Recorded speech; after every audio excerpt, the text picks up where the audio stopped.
Dear students, आज हम लोग स्टार्ट कर रहे हैं अपनी एक्सरसाइज 11.2 जिसके हम क्वेश्चन नंबर 1 से लेकर क्वेश्चन नंबर 9 तक कंप्लीट कर चुके हैं। आज हम लोगों ने स्टार्ट करना है क्वेश्चन नंबर 10।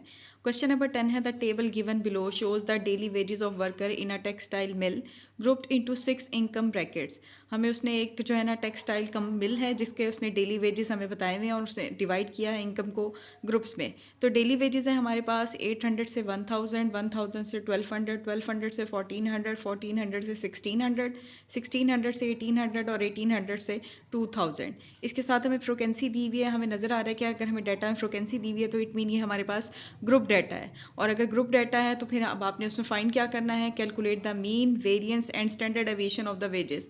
तो इस ग्रुप डाटा वाले क्वेश्चन में हमने मीन, वेरिएंस और स्टैंडर्ड एविएशन फाइंड आउट करना है। तो देखते हैं इसका सोल्यूशन।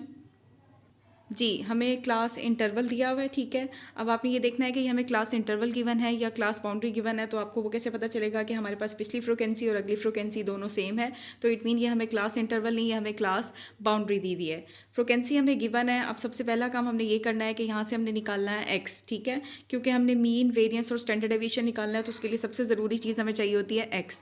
तो हम एक्स कैसे निकालेंगे? हम क्लास इंटरवल से एक्स निकालेंगे या क्लास बाउंड्री से एक्स निकालेंगे? क्लास बाउंड्री के हम दोनों इंटरवल्स को ऐड करेंगे, अपर बाउंड्री और लोअर बाउंड्री दोनों को ऐड करेंगे। जो आंसर आएगा उसे 2 से डिवाइड कर देंगे। तो पहला हमारे पास एक्स आता है 900, दूसरा आता है 1100, फिर आता है 1300, 1500, 1700 और 1900। ऐसे हमने क्लास इंटरवल या क्लास बाउंड्री को ऐड करके 2 से डिवाइड करके हमने एक्स निकाल लिया है। फ्रिक्वेंसी हमें गिवन है तो सबसे पहले हमने फाइंड करना है मीन। तो मीन के लिए आप यूज़ करेंगे ग्रुप डाटा वाला फॉर्मूला जो कि इक्वल होता है x bar is equal to sum of F of x divided by sum of F. तो अब सबसे पहले हम क्या करते हैं कि हमने एफ और एक्स का कॉलम तो मिल गया, हम कॉलम बनाएंगे एफ एक्स का। एफ एक्स का कॉलम कैसे बनेगा कि हम हर एफ की वैल्यू को एक्स से मल्टीप्लाई करेंगे तो हमें एफ एक्स मिलता जाएगा। 2 मल्टीप्लाई होगा 900 से तो हमें मिलेगा 1800, 4 मल्टीप्लाई होगा 1100 से तो हमें मिलेगा 4400, 6 मल्टीप्लाई होगा 1300 से, 8 मल्टीप्लाई होगा 1500 से, 2 मल्टीप्लाई होगा 1700 से और 1 मल्टीप्लाई होगा 1900 से। अब हम निकाल लेंगे इसका सम का मतलब मीन आपने सबको ऐड करना है तो आंसर आता है 31300। अब हम मीन फाइंड करेंगे। मीन में हमारे पास क्या होगा, sum of F of x divided by sum of F. तो हमारे पास आ जाएगा 31300 डिवाइडेड बाय फ्रिक्वेंसी का सम हमारे पास है 23।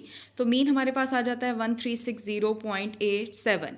मीन अब हमने फाइंड कर लिया। अब हमने फाइंड करना है वेरिएंस, क्योंकि हमें ग्रुप डाटा दिया हुआ है तो वेरिएंस का हम ये वाला फॉर्मूला यूज़ कर रहे हैं, sum of F X square divided by sum of F minus sum of F X divided by sum of F whole का स्केयर। तो आपके पास ये जो सम ऑफ एफ एक्स है इसका कॉलम तो हमने बनाया था मीन के लिए। अब हमें एक और कॉलम बनाना है एफ एक्स स्केयर का। तो उसके लिए सबसे पहले हम एक और कॉलम बनाएंगे एक्स स्केयर का। तो हमने एक्स स्केयर का एक कॉलम बनाया है, एक्स की जितनी वैल्यूज़ हैं उनका बारी बारी हमने स्केयर ले लिया है। फिर एक और कॉलम हमने बनाना है एफ एक्स के स्केयर का। मीन एफ की हर वैल्यू को एक्स स्केयर से हम क्या करेंगे, मल्टीप्लाई। तो हमारे पास ये आ जाता है, ठीक है। इसका भी हमने फाइंड कर लिया है सम। अब हम सिंपली क्या करेंगे, फॉर्मूले के अंदर वैल्यूज पुट कर देंगे। हमारे पास सम ऑफ एफ एक्स स्केयर हमारे पास निकला है ये डिवाइडेड बाय फ्रिक्वेंसी का सम, और सम ऑफ एफ एक्स है हमारे पास 31300 डिवाइडेड बाय 23 और होल का स्केयर। इसको हम डिवाइड करते हैं तो ये आंसर आता है। इधर हम इसको डिवाइड करते हैं तो हमारे पास ये आंसर आ रहा है, ठीक है। और इसका होल का स्केयर है। इसके होल के स्केयर को हमने फाइंड आउट कर लिया है 1851967.1569 और ये हमारे पास है ये। इन दोनों के दरमियान में सब्ट्रैक्शन साइन है तो हम इन दोनों को करेंगे माइनस। तो हमारे पास वेरिएंस क्या आता है 60641.5431।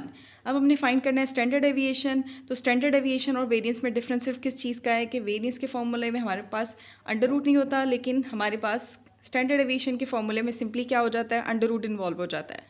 अब सिंपली हम क्या करेंगे, जो हमने वेरिएंस का आंसर निकाला हुआ है हम उसका ले लेंगे अंडर रूट। तो हमने इसका अंडर रूट अप्लाई किया। अंडर रूट अप्लाई करके हमें स्टैंडर्ड एविएशन मिलता है 246.26।